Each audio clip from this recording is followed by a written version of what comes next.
The history of artificial intelligence begins in many ways with a question-answering game. This idea came from a researcher at the University of Manchester named Alan Turing. He's probably better known for being one of the code breakers who deciphered the Nazi Enigma device, which is why his memorial bench has the ciphertext underneath his name, and thus helped bring World War II, at least in Europe, to an earlier conclusion. But Turing is also a game designer. Let's take a look at Bishop's description of what came to be known as the Turing Test.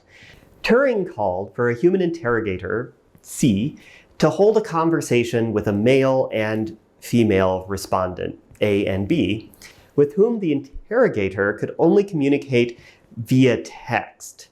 The object of this game was to correctly identify the gender of players A and B purely as a result of these text conversations. The players can lie, so the key to correctly identifying the genders of the players is more about determining which player lacks key knowledge about the experiences of being a man or a woman.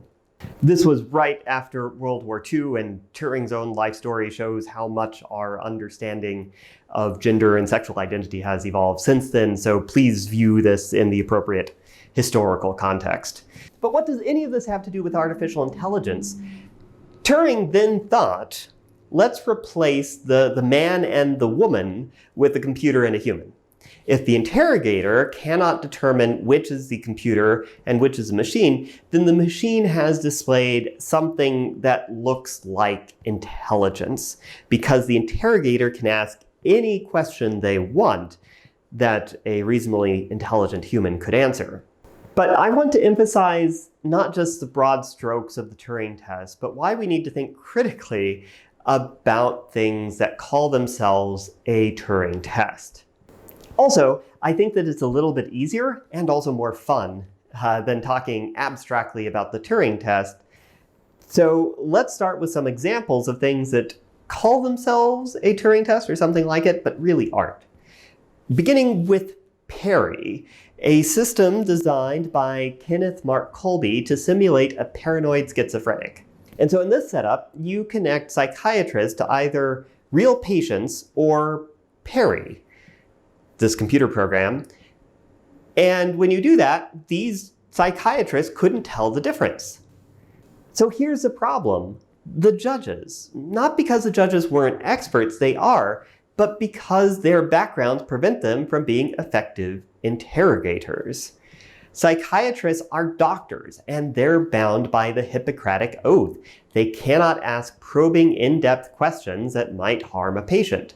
So thus, this really isn't a Turing test. Stu Schieber has a great take on the Loebner Prize, another setting that claims to be a Turing test. I encourage you to read the whole thing. The interrogators are limited in the topics that they can ask about. So again, competitions that don't have skilled interrogators allowed to ask any question they want don't really qualify as a true test of computer intelligence. Another example that some people claim is an example of artificial intelligence passing the Turing test is Google Duplex. Here, the interrogator is fooled into thinking that they're talking to a human. So how can I help you? Hi, I'm calling to book a women's haircut for a client. I'm looking for something on May 3rd. Sure, give me 1 second. Sure, what time are you looking for around? At 12 p.m. We do not have a 12 p.m. available. The closest we have to that is a 1:15. Do you have anything between 10 a.m. and 12 p.m.? But this doesn't count either, because the interrogator doesn't know that they're an interrogator. The poor employee on the other end of the phone call is expecting a human until proven wrong. All of this doesn't mean that the Turing test is flawed.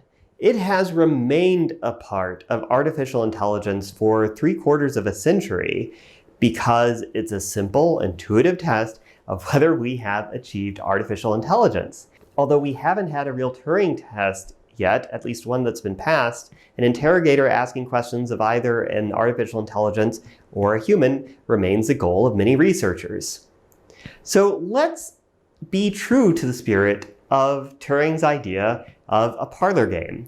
Let's make it visible to the public. Let's refine the rules and have interrogators that can make it more realistic and more fun. By putting these games in the public view and letting judges learn the best strategies for discerning humans from computers, both sides can become worthier adversaries. And I think that putting this slow advance of ever more capable computers answering trickier questions should be out in front of the public, not just to keep the interrogators honest, but to also keep the companies and interests that sell artificial intelligence honest. The public has a vested interest in knowing the limits of artificial intelligence, and this is a fine way to make that public. But on the other side of the coin, it's also worthwhile for the public to know when artificial intelligence has really advanced.